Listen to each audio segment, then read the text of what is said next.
our live coverage of the Professional Bowlers Tour. Paul Moser, Somerset, Massachusetts, 4 strikes, 192.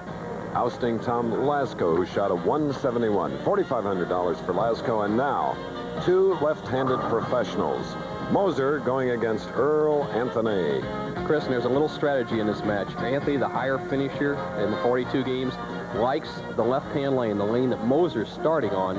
So he wants to finish the 10th frame on the left-hand lane, hopefully to put the pressure on Moser. First stroke, Paul Moser. So now Paul Moser, with his victory, has picked up some additional fans here in a packed house at Dick Weber Lanes in Florissant, Missouri. And 42-year-old Earl Anthony about to shoot. 42 years of age, 32 titles, more than anyone. But Earl hasn't been winning recently. We talked to him about it. Well, in the last 20 months, I've only won once, and I think the reason could be because I've made some bad shots in key situations on television. I haven't bowled as much as I'd like to over the last year and a half because I got the new bowling center, but this year I expect to bowl a much heavier schedule, and I expect to be some competition for Mark Roth and Marshall Holman. Well, although Earl has never won a Rolaids title, he's averaged winning better than $4,000 for each of the 5 events.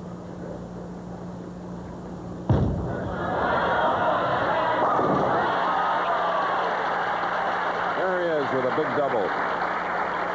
The mark of a great champion, Chris. He made an errant shot in the first frame, got lucky and crossed over, took advantage of it, started with a double, put the pressure on Moser right away. So Moser now has a strike up shooting in the second.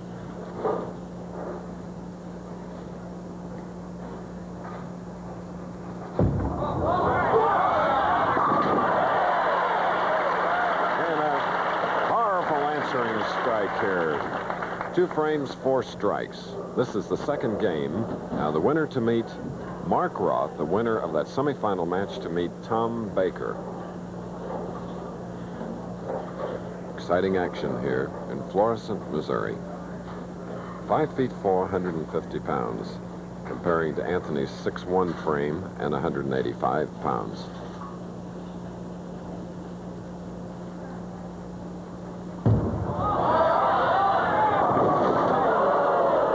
The 6-7-10 on the left lane. Moser thought he had that one set up. As we said, he likes to play the set shot as a straight down shot, and he thought it would hold. That left-hand lane we said's a little slicker, but that one cut right through.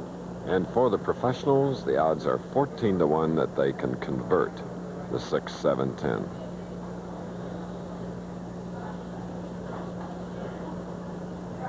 Bad back.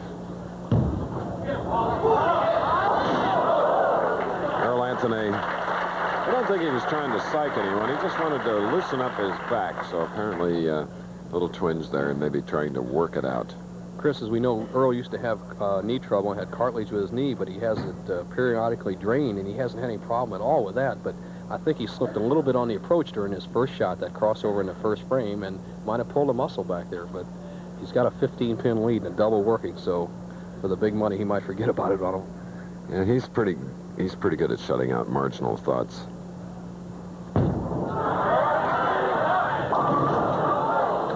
No.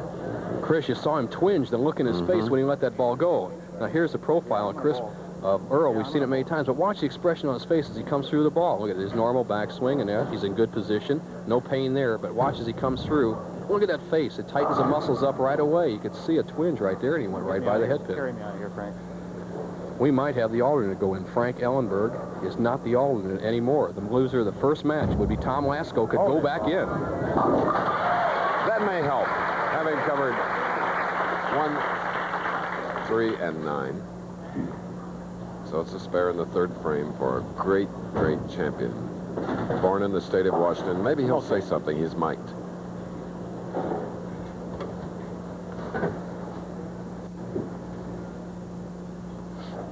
Taking more time than usual.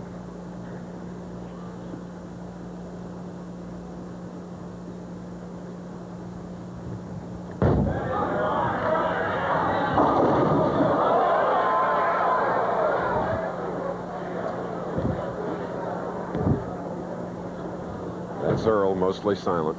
Definitely hurting. The 7-10 split right through the nose. He's in pain. He did not have the zipper speed he normally has on the ball. And I don't think he'll throw hard enough to even make an attempt at this.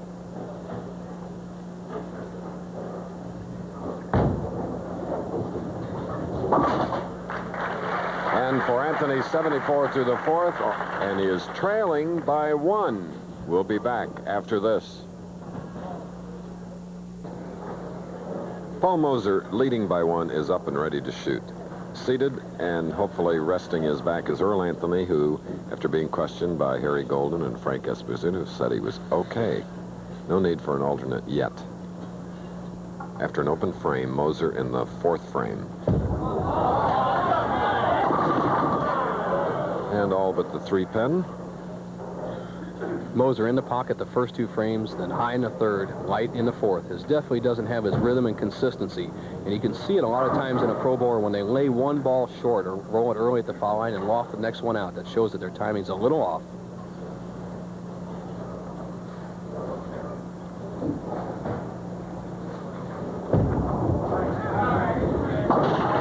And Moser uses 15 feet of the approach. Watch his footwork. And watch how close he slides to the foul line in that arm swing right by that right leg. Right up to the foul line, 5-step delivery, right foot sliding through. Look at that ball right by the leg and only an inch behind the foul line. That's the discipline and consistency you need to be a pro bowler. Moser taking a little extra time, something on the side bothered him. You know, Chris, if we would ever have a breakdown where one of the lanes would not work, we would move to the left lane, just left of the TV pair. There we had a 10. Let's look at the leaders by round. The defending champion did well for a while here, Bo, and very popular Alvin Liu. You see he was leading the first 3, then Mark Roth. But Tom Baker of Buffalo came out to lead the final round. He's our tournament leader, waiting in the wings. Caught Mark Roth in the 42nd final game last night, an exciting match. Moser, he leads by 1, 5th frame.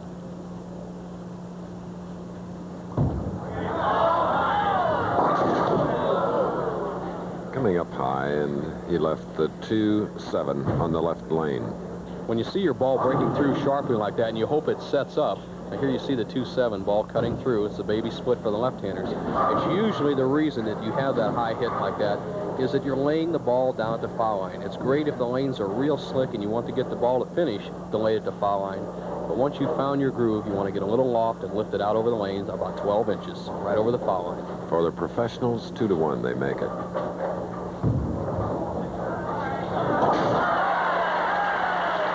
Oh, the split, 2-7, converted by Moser.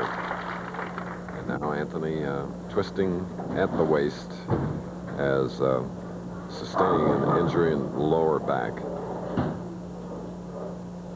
After an open now, he'll be shooting in the 5th frame. This is our second game. If you just joined us, Paul Moser defeated Tom Lasko 192 to 171 in our first match. The winner of this game will meet Mark Roth.